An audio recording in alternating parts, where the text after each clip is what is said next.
Ketogenic diets can certainly lower blood sugars, better than conventional diets, so much so there's a keto product company that claims ketogenic diets can reverse diabetes. But they are confusing the symptom, high blood sugars, with the disease, which is carbohydrate intolerance.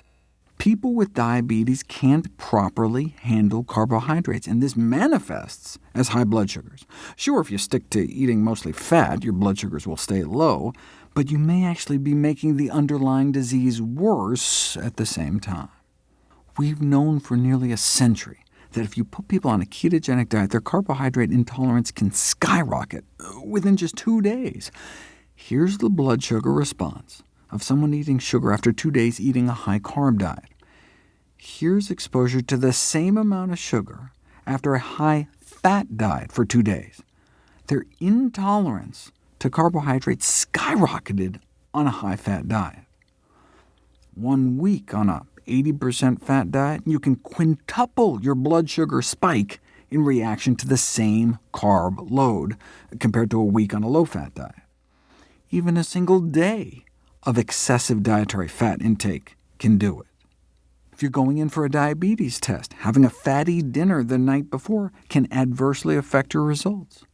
One meal high in saturated fat can make the cause of diabetes, carbohydrate intolerance, worse within 4 hours. Now, with enough weight loss by any means, whether from cholera or bariatric surgery, type 2 diabetes can be reversed, but a keto diet for diabetes may not just be papering over the cracks, but actively throwing fuel on the fire.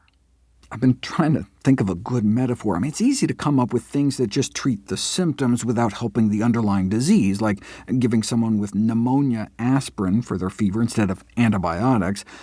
But a keto diet for diabetes is worse than that, because it may treat the symptoms while actively worsening the disease.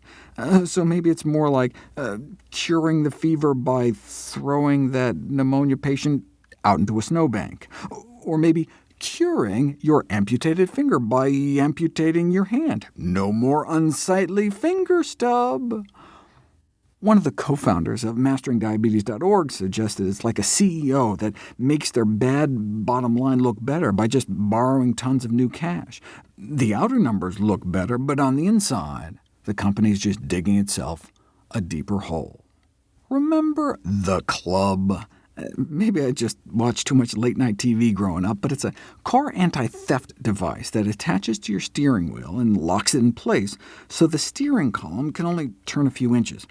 Imagine you're in a car at the top of a hill with the steering wheel locked. Then the car starts rolling down the hill. What do? Oh, did I mention there's also something stuck under your brake pedal, too?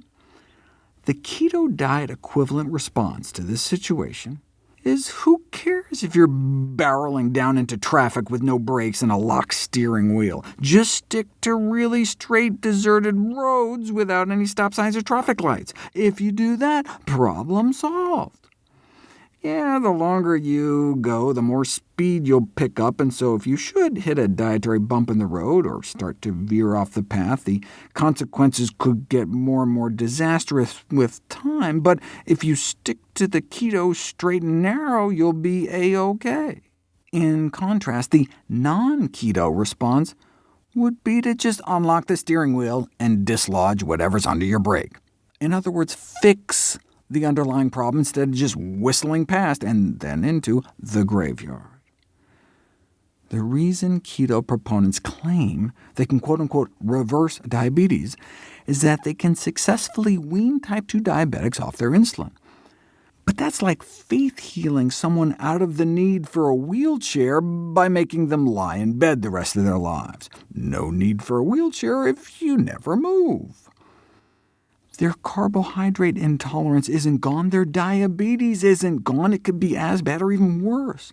Type 2 diabetes is reversed when you can wean people off insulin eating a normal diet like everybody else. Then and only then do you not have diabetes anymore.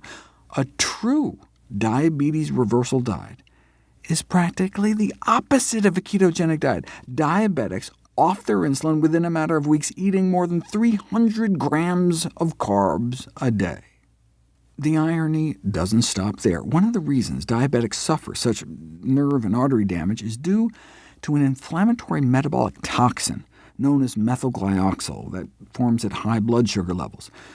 Methylglyoxal is the most potent creator of advanced glycation end products, the so-called AGEs, which are implicated in degenerative disease from Alzheimer's disease and cataracts to kidney disease and strokes. You get AGEs in your body from two sources, eating them preformed in your diet or making them internally from methylglyoxal if you have high blood sugar levels.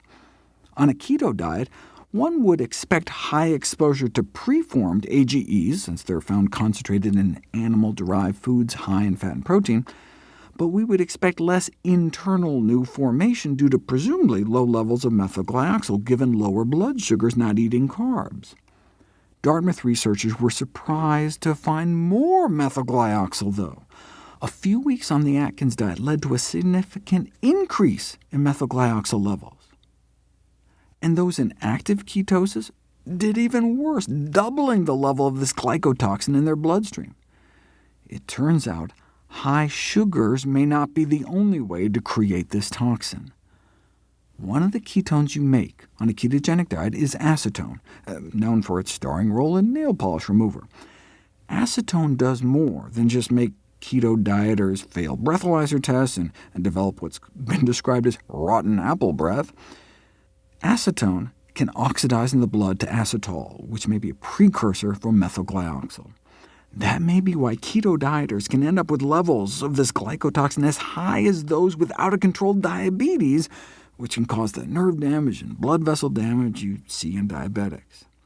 That's another way keto dieters can end up with a heart attack. So the irony of treating diabetes with a keto diet may extend beyond just making the underlying diabetes worse, but by mimicking some of the disease's dire consequences.